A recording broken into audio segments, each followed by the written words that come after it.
సంతానలేమితో బాధపడుతున్న వారికి 49 వారు అందిస్తున్న అద్భుతమైన ఆఫర్. వివరాలకు సంప్రదించండి.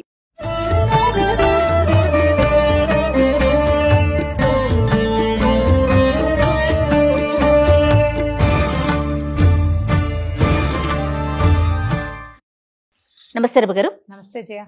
రమ్మగారు, శ్రావణ మాసం వరలక్ష్మి వ్రతం విశిష్టత, ఎలా చేయాలి, ఏం చేయాలి, ఇవన్నీ కూడా మనం వీడియో రూపంలో మాట్లాడుకున్నాం.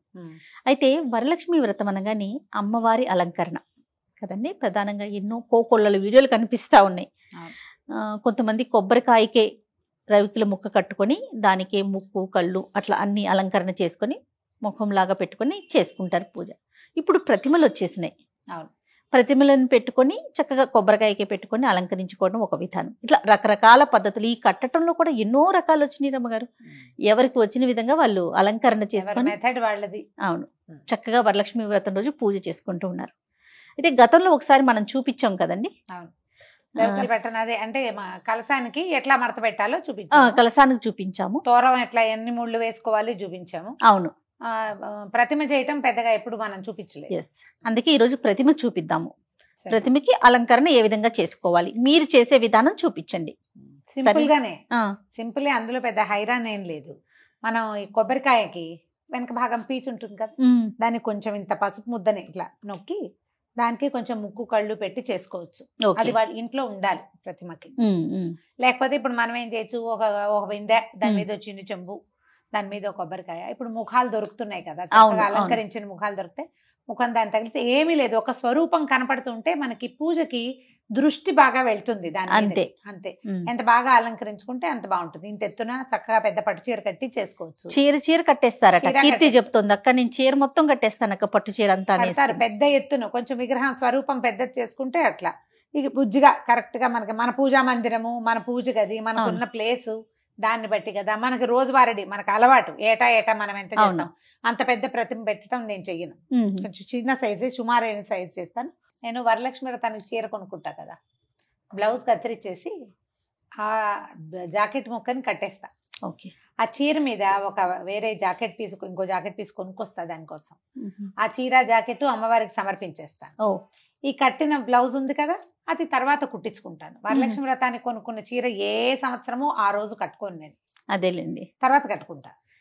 అప్పుడు బ్లౌజ్ మాత్రం కట్టేస్తారు అమ్మవారికి. 3 వంతులు పట్టు చీరలే కొనుక్కుంటాను. ఏదైనా కొంచెం పట్టు కాకపోతే బార్డర్ ఉన్న చీరలే. అదేలేండి. ఆ 2 బార్డర్లు ఉంటే 2 బార్డర్ల రకంగా, ఒకటే బార్డర్ 2 సైడ్స్ ఉంటే ఆ రకంగా 2-3 రకాలుగా అത്ര మార్చి కడతాను.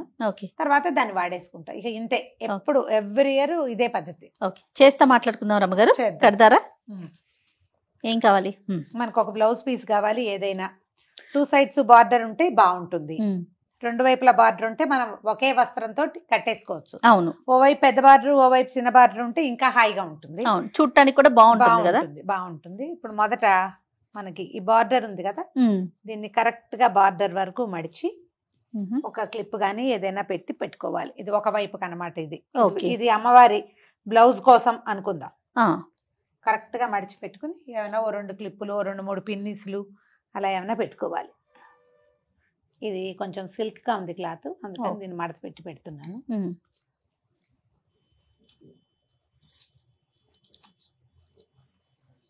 ఇది ఇటు పెట్టేసామా, ఇప్పుడు రెండో వైపు దీన్ని ఆ పక్కకు ఉంచుకొని ముందుగా ఇట్లా పిన్ని పెట్టుకోవాలి అమ్మగారు. అది పిన్ని పెట్టుకుని ఆ పక్కన వదిలిపెట్టేసి దీన్ని ఇప్పుడు మామూలు మనం సన్న కుర్చీ వేసుకుంటాం కదా, చీర కుర్చీ ఎట్లా వేస్తాం, ఇట్లా సన్నటి కుర్చీ పెట్టుకోవాలి. ఓకే. కొంచెం బరక క్లాత్ అయితే మీ మాట వింటుంది, సన్నటి క్లాత్ అయితే కొద్దిగా సతాయిస్తుంది.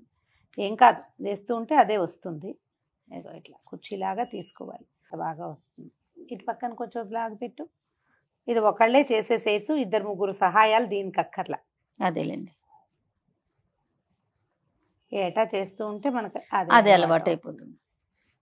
రమ్మగారు, కొంతమందికి అలవాటు ఉండదండి. ఓన్లీ కొబ్బరికాయ పెట్టి అమ్మవారి ముందు ఒక చీర పెట్టుకొని దండం పెట్టుకుంటారు కదా. ఒక క్లిప్ పెట్టు.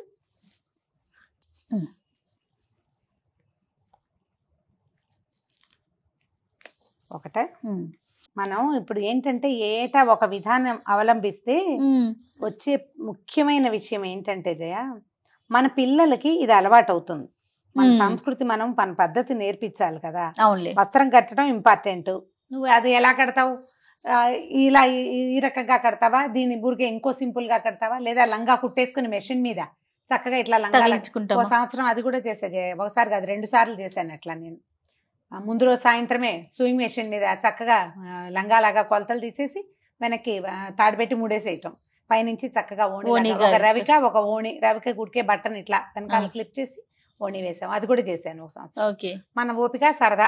నేను అంటున్నాను అసలు చీర కట్టే అలవాటే లేదు అనుకోండి, కానీ ఈ సంవత్సరం పెట్టుకోవాలనిపిస్తే పెట్టుకోవచ్చు అంటారు.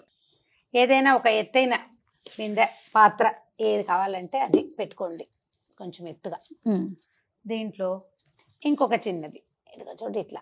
ఓకే, వీటిలో నీళ్లు గాని బియ్యం గాని ఏదైనా పెసలు నిండుగా ఉంటే కదలకుండా ఉంటుంది అంతే.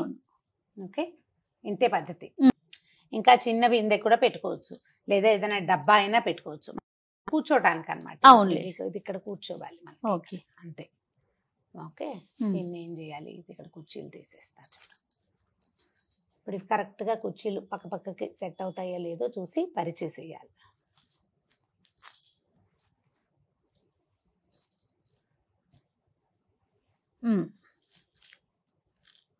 వీటిని అంచులకి సవరించేసేయటం.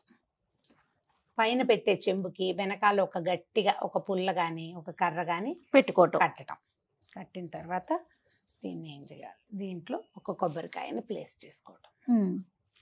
ఎత్తుగానే వచ్చింది చూడు. అవును గారు, అంటే మనం కింద పీట కూడా పెట్టాం కదా, పీట ఉంది కాబట్టి.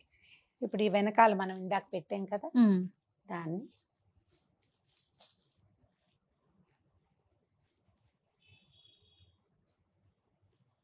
ఇవల్ల అంచులు కనపడకుండా నీట్గా సరిగ్గా చక్కగా సెట్ చేసుకోవటమే.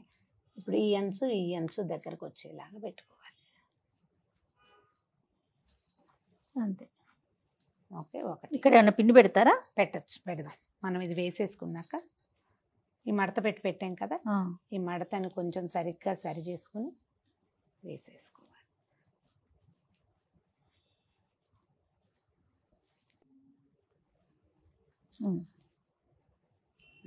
నడుం దగ్గరికి ఒక ఆభరణం, ఇక్కడికి ఇది నడుం కదా, అవునండి, ఇక్కడికి ఒక ఆభరణం, ఈ మెడ దగ్గరకు ఒక ఆభరణం పెట్టామంటే స్వరూపం తయారైపోతుంది అన్నమాట.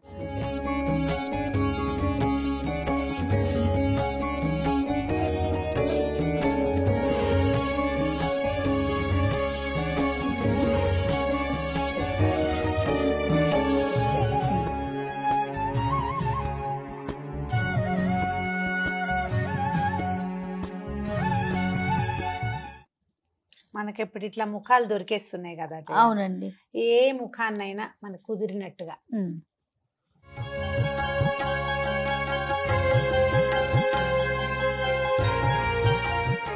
ఇక్కడ నేనేం చేస్తున్నానంటే జయ, ఈ రబ్బర్ బ్యాండ్ దారాలు వస్తాయి కదా, అది ప్రతిమ కేసి కట్టేస్తా. అది ఏ కాయ కావాలంటే ఆ కాయ కరెక్ట్ గా సరిపోతుంది అనమాట. ఇక మనం కట్టాల్సింది రెండో మనిషి సహాయము అవసరం లేకుండా. ఇప్పుడు అంటే నువ్వు ఉన్నావు, మామూలుగా నువ్వు ఎవరు ఉంటారు నాతో పాటు. అవును, పువ్వులు వేజేయ. ఏం పూలు ఉంటాం గారు? మల్లెపూలు ఉన్నాయి కదా,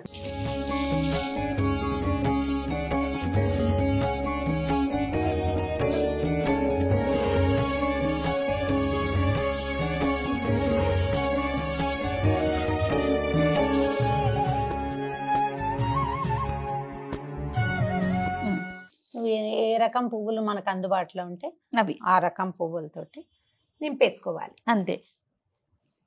తర్వాత మనం ఏదో ఆభరణాలు ఇవి చూడు, కంఠాభరణాలు వేసాం చెవులకి, అవి ఉన్నాయి కదా. ఇప్పుడు కొన్ని గాజుల్ని ఈ పక్కన తగిలిస్తే కదపకుండా మనం ఎక్కడ చేసామో అక్కడే ఉంచుకుంటే ఇట్లా సింపుల్ గా చక్కగా అయిపోతుంది. నువ్వు ఇప్పుడు ఇంకా ఏం చేస్తానంటే అది అలంకారం చేసుకోవటం మనకి పూజకే కదా. అవునవును, చక్కగా వీటి మీద బాగా నీట్ గా చక్కగా పువ్వులు అవి అలంకరించుకుంటే సాయంకాలం పేరెంటాలకి వాటికి బాగుంటాయి. ఇక నువ్వు దీపారాధన చేస్తావా, ఇప్పుడు ఇది ప్రతిమని కొంచెం వెనక్కి పెట్టుకుంటే పాదాల దగ్గర మనం కొంచెం పసుపు గౌరించేసి బంగారు వస్తువు ఏదైనా కొనుక్కుంటే అది పెట్టుకుని పూజ చేసేసుకోవచ్చు. ఇప్పుడు ఇది ఒకటే క్లాత్ తోటి పెట్టాం కదా. అవునండి, 2 వస్త్రాలతోటి కూడా చేసుకోవచ్చు. ఓకే, మన వీలుని బట్టి ఈ మన జరి అంచులు ఉంటాయి బ్లౌజులకి, ఒకవైపు కుట్టిస్తామా, అవును, రెండో అంచు అట్టి పెట్టుకుంటాను. ఇది కూడా ఈ పండగలప్పుడు ఓకే, ఒకవేళ ఇలా బార్డర్లు లేని చీర అనుకో, అప్పుడు ఏం చేస్తాను, దాని కింద వస్త్రంగా ఉంచేసి దీన్ని పై వస్త్రంగా వస్త్రం కింద ఇలాంటివి వాడతారు. వాడుకుంటాను అనమాట. మళ్ళీ దీన్ని దేనికైనా మ్యాచింగ్ వాడుకుంటాను. ఇంకా ఒంటి మీద పెట్టుకున్నవి కాదు కాబట్టి అవునవును, ఇవి వాడుకోవచ్చు. కావాలంటే అది కూడా ఒకటి చేసి చూపిద్దాం. తప్పకుండా అండి. రెండు వస్త్రాలతోటి. ఇది ఒక రకం, ఇంకొక పద్ధతిలో చేసుకోవాలంటే రకం. ఇంకో పద్ధతి. కానీ ప్రతిమ పెట్టి అలంకరణ పువ్వులు పెట్టగానే అలా వచ్చేస్తుంది. చూడండి రమ్మ గారు, అవును. తల్లి సాక్షాత్ ఇక్కడికి వచ్చి కూర్చున్నారా అన్నట్లు అనిపిస్తా ఉంది కదా. మనుషులైనా అంతే కదా జయ, అంతే నిండుగా కదా. అలంకరించుకుని ఆ, పువ్వులు పెట్టుకునేసరికి ఆటోమేటిక్ ఆ గా నిండుతనం ఫెస్టివ్ వైబ్ వచ్చేస్తుంది. వచ్చేస్తుంది. అవును, అవును. చూడు ఎంత చక్కగా ముద్దుగా ఉందో. కాపాడమ్మా మమ్మల్ని అందరినీ తల్లి. ఇంకొక రకం చూపిద్దామా? చూపిద్దాం.